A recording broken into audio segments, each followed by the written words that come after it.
My son George has always had strange friends, drawn to kids others found different. But one friend, one night, still haunts me.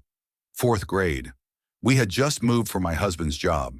George was outgoing, so we weren't worried about him making friends. Then I got a call from his school. George had attacked a boy named Sebastian. It didn't make sense. He wasn't violent. But when I asked, he stayed silent. The principal said George hit Sebastian on the head with an eraser, making him collapse and scream.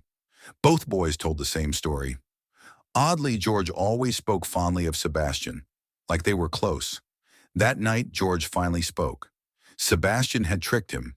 They were pretending to play Street Fighter, and Sebastian told him to hit him for a KO move.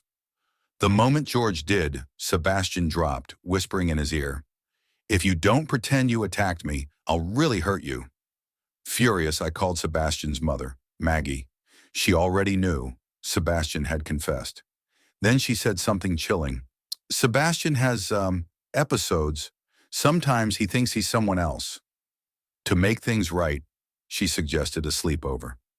I hesitated but agreed. That weekend I dropped George off. The next morning, something was wrong. On the drive home, George started crying. He told me he woke in the night to whispering from the bathroom. The door was slightly open.